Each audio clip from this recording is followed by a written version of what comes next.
It is rude to say someone looks like Mr. Clean just let himself go. But you know what's even ruder? Putting science questions in the English section. In this video, I'm going to give you a simple 3-step process for dealing with command of evidence questions on the SAT. You just have to be hip. Round 1. Let's demonstrate this hip strategy with an easy question. H stands for hypothesis, and we're going to be looking at the question stem here, the main part of the question stem.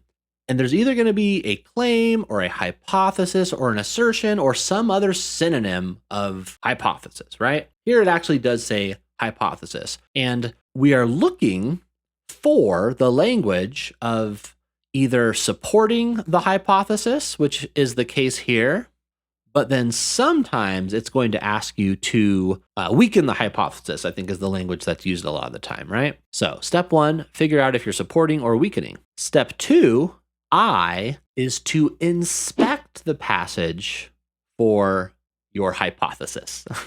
And I use the word inspect rather than read because we don't necessarily need to read everything. We really just have to figure out what the hypothesis is. And lucky for us, that tends to be in the last couple of sentences. So I'm just sort of looking around this area with my eyeballs. Sorry, that's kind of a big area. I should say looking around this area with my eyeballs. Yep. And there I see hypothesizes, Armijo hypothesizes that they can reduce the roasting time for solar roasted chilies by using more heliostats. I don't know what heliostats are, but I don't care because when I get to my last step, I'm just going to look for words that kind of match up with this. So reduce roasting time by using more heliostats. Cool. My last step, P, is to purge answers that don't support or weaken. And purge just means to eliminate, right? And I say support or weaken, but in this case, it's support. So let's get rid of any answers that don't support the idea that we can reduce roasting time by using more heliostats. A, the temperature inside the roasting drum is distributed more evenly when roasting green chilies with solar power than with propane. That doesn't say anything about heliostats, so I'm going to get rid of it. Attempts to roast green chilies using 50 heliostats yields results in fewer than 6 minutes. That one mentions heliostats, so I might need a little bit of context. Fewer than 6 minutes. This is where I'm going to kind of go back to step 2, and I'm going to inspect the passage for additional context. And specifically, I'm looking for a mention of minutes. And right near the end there, it actually says, while the fastest solar roasted green chilies took 6 minutes, batches using propane took only 4. So if the fastest solar roasted chili took 6 minutes, then using these heliostats, making it fewer than 6 minutes, would actually reduce roasting time. So B's looking pretty good to me. Choice C. These connoisseurs prefer the flavor. No, it's not talking about flavor. It also doesn't mention the heliostats. D, the skins are easier to pill. No, it's not mentioning the heliostats. So then, yep, my choice B is my answer. So that is the HIP strategy. Hypothesis, inspect, purge. Let's try this with a medium question now. Round 2. All right. I want you to pause the video and try this one on your own first to get some practice. But here we go. First, hypothesis. Do we want to support or weaken? And as you can see, this time, we're actually wanting to weaken the claim. So they're using the word claim. But again, it's basically the same thing as hypothesis, right? So step 2, we're going to inspect the passage, looking for that hypothesis. And at the end there, sure enough, according to the archaeologists, this suggests, so this suggests is saying that there's a claim here, right? The notches were all made at one time by one individual as a means of counting something. So all at one time by one individual as a means of counting something. I'm guessing I might need a little bit more context, but let's see if we can get rid of anything just right off the bat. Parallel lines are a common feature in modern humans' early systems for recording numerical information. Just from that first answer alone, I'm thinking I'm going to need a little bit more context. So I'm going to go ahead and just read through the rest of the passage real quick. This is totally something that you can skip over on the easier questions, but this one, I don't think that's going to be the case. In the 1970s, a roughly 60,000-year-old piece of hyena bone marked with 9 notches were discovered. Okay, so it's telling us about where these notches are coming from.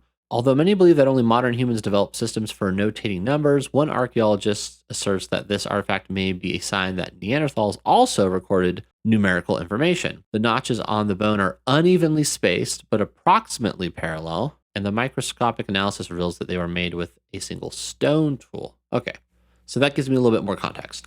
Parallel lines are a common feature in modern humans' early systems of recording numerical information. That would support the claim because it says that they were approximately parallel. So then if parallel lines are common in recording numerical information, that would be in line with it being a means of counting something. So you notice I had one time, one individual counting something. If it supports any of those three, I'm going to get rid of it because I want to weaken it, remember. More than 9 approximately parallel notches made with a different stone tool are present on another artifact found at the site in Western France. So this also seems like it would be supporting it. We have a different artifact, but we have more parallel notches with a different tool. It seems like it would just be like another person. So that's sort of, I don't even know if it's supporting it, but it's definitely not weakening it, right? It would have taken careful effort to make evenly spaced lines on bone with the stone tools typically used by Neanderthals. That kind of seems to weaken it because if it were one person at one time, you would think that would be a really long time. How many notches did they say there were? 9 notches. Yeah, so if it's hard to do, then maybe one person wouldn't do it. So C kind of seems to work. Let me see what D says. Decorative art discovered at another site primarily features patterns of unevenly spaced parallel lines. Interesting. Okay. So now this would sort of speak to an alternative of it being used for counting something, right? Now we do want to most directly weaken it. So D is saying that these same types of lines are being used not for counting something, but for decorative art. Whereas C is saying it would have taken careful effort. Now, I was sort of inferring that careful effort, you might not want to have one individual doing it for, at one time, but that's sort of a stretch. The most direct weakening is straight up giving us an alternative, which is this decorative art. So choice D is going to be my answer. Round 3. All right, let's try our hip strategy on a hard question. And you're going to notice this one's a bit different. It's obviously not science. In fact, we have a very short amount of text to start with, and then our answers are quotes from a novel. So try this on your own first, but let's see if we can use the hip strategy anyway. Here, for our hypothesis, it says illustrates the claim. So illustrates basically means it agrees, it supports. So we want to support our hypothesis. In this case, they're calling it a claim. And as far as inspecting goes, we don't really have to inspect much. It tells us that we're going to have quotes from a novel. And here it says in the novel, and then this is basically our claim. So the author's portrayal of Dr. Prouty underscores the character's exaggerated sense of his own abilities. And that is the key claim here. We want a quote that shows exaggerated sense of his own abilities. All right? So let's eliminate anything that we don't think is giving us that. Choice A. It must not be taken as proved that Dr. Prouty was a man of great mental powers, or even of much capacity for business. Such qualities had not been required in him. All right, so that doesn't really give us Dr. Prouty's perspective, so that can't show an exaggerated sense of his own abilities. So A is out. B, Dr. Prouty was comparatively young and had, as he fondly flattered himself, been selected as possessing such gifts, natural and acquired, as must be sure to recommend him to a yet higher notice. So some of the language here is a bit confusing, like to a yet higher notice. I've never used that phrase in my life. You can kind of infer that it means like a higher position or something like that. What I am seeing is as he fondly flattered himself, been selected as possessing such gifts, natural and acquired. So basically, he is flattering himself. He has a very high sense of his own abilities, his abilities being his gifts, natural and acquired. So that seems like a good candidate. I'm going to keep B for now. C says Dr. Prouty's resilience in the metropolis rendered necessary by duties thus entrusted to him, his high connections, and the peculiar talents and nature of the man recommended him to persons in power. Somebody thinks highly of him, but this is not giving us his perspective. So because of that, it's not even an option.